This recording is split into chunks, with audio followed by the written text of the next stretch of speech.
Ойнас қалап от басқан келіншек. Ажар мен Әсеттің отау құрғандарына 5 жыл болды. 3 жаста бір қыздары бар. Екеуі күйеу мен әйел болып жанжалдасып та көрмепті. Әсет Ажардан 10 жасқа үлкен. Ажарды қатты сыйлайды. Балабақшадан қызын алу, Ажар жұмыстан үйге келгенше ас әзірлеп қою Әсеттің мойнында. Сол күнделікті қала тіршілігі, жұмысқа барады, жұмыстан келеді. Жас ерекшеліктерінен болар. Әсет шақырған жерге бара бермейді. Қызына қарап үйде қалады. Ылғи Ажарды жібереді. Ажарды осы күнделікті өмір жалықтырды ма? Жұмыстан кейін құрбыларымен көңіл көтеріп отыратынды шығарды. Бір күні қала сыртынан Ажардың ес-түссіз денесі табылды. Оқиға орнына келген полиция жедел тобы жедел жәрдем шақырып, өздері дереу қылмыс болған жерді шола бастады. Нәтижесінде 300 метрлік қашықтықтан жеңіл автокөлігі табылды. Әлде біреу көлікті өртемек болған. Нәтижесінде қан жуса болып табылған Ажардың жеке басы анықталды. Аталмыш көлік Ажарға тиісті болып шықты. Басы қатты жарылған Ажар ес-түссіз және ауыр халде болғандықтан жауап алу мүмкіндігі болмады. Ажардың жанұялы болғаны белгілі болғандықтан бөлімшеге оның күйеуі шақырылды. Аталмыш қылмысты жасауы мүмкін деп күйеуі күдікке ілікті. Өйткені көп жағдайда жұбайлары күйеулерінің тарапына зардап шегетіні бар. Бәлкім ерлі-зайыптылар жанжалдасып, арты осындай сорақылыққа ұласқан болар. Алайда күйеуі Әсет жұбайымен жанжалдаспағанын айтты. Ал оқиға күні үйде болған. Жұбайы құрбысымен кафеға кеткенін мәлімдеді. Тергеушілер енді Ажардың құрбысын сұрақ жауапқа алды.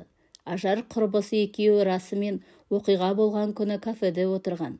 Жиналып қалған өсектерін айтып демалып отырған келіншектерге бір жігіт келіп танысуды ұсынған екен. Өзін Қайрат деп таныстырған ол дәрігер-рентгенолог екенін айтқан. Шыттай байсалды дәрігер жігітпен танысуға келіншектер кетәрі болмай, өз үстелдерінің басына шақырады. Нәтижесінде Қайрат пен Ажардың сөздері ерекше жарасып кеткен. Бірнеше сағаттан кейін Қайрат Ажарға оңаша қалуды ұсынады. Азын-аулақ ішімдік ішкен Ажар да қарсылық білдірмейді. Құрбысымен қоштасып, екеуі кафеден шығып кетеді. Олардың қайда кеткенін құрбысы білмейтін болып шықты. Әлгі жігіттің есімі, қызметі белгілі болды.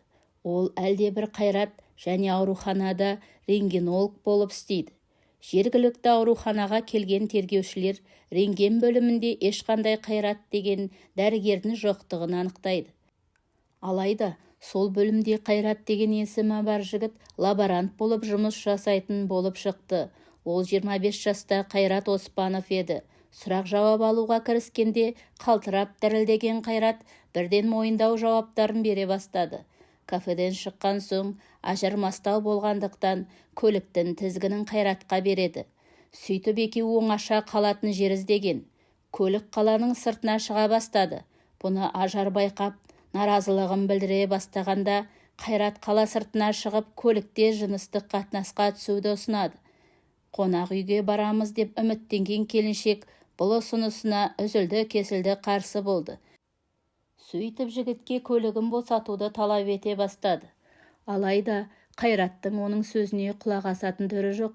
Көлік әлде қала сыртына жүйткіп барады. Ашуланған Ажар жігітке жармасып жанжал шығарады. Сондай-ақ қонақ үйге ақшасы жоқ бейшара кедей бомж деген сыңайдағы сөздерді айтқан. Қатты намысына тиген соң Қайрат көлікті тоқтатып, Ажарды соққыға жыға бастайды. Алайда Ажар зорлады деп полицияға шағым түсіремін деп айтқанда Қайраттың қаны басына шапты. Жас жігіттің соққыларынан сытылып, көліктен шыққан келіншек далаға қарай қаша жөнеледі. Артынан қуып жеткен Қайрат оның басынан таспен ұрып құлатады да, сол таспен Ажардың басынан тағы да 7-8 рет ұрған. Келіншектің қозғалмай қалғанын көрген ол қашуға оқталады. Алайда көліктің кілтін таппаған соң дәлел қалдырмау үшін көлікті өртеуге шешкен. Алайда жанындағы тас жолда Бірінің артынан бірі келе жатқан көліктерді көріп, қорқып кеткен соң қалаға қарай жаяу қаша жөнелген. Сот барысында Қайрат Оспанов жәбірленушіден өзара татуласуды сұраумен болды. Алайда Ажар кешірім беруден үзілді-кесілді бас тартты. Анықталғандай, Оспановтың кешірім алудан тәжірибесі мол екен. Бұрын зорлық үшін істі болып кешірім алып, жауапқа тартылмай қалған екен. Одан кейін ұрлықтар жасап, жәбірленушілермен татуласып, жазадан жалтарған. Алайда бұл жолы татуласа алмады. Сот шешімімен 25 жасар Қайрат Оспанов 15 жылға сотталды. Сот барысында Ажардың күйеуі Әсет келген жоқ. Ажар 1 айдай ауруханада жатты, ал күйеуі ол аяққа тұрып кеткенше қасында болды. Ажар ауруханадан шыға салысымен күйеуі ажырасу жайлы арыз берді. Осылайша Ажар ойнас қалап, соның салдарынан өз бақытын қолдан ұшырды. Ажар қатты өкінді, бірақ күйеуі оны кешіре алмады.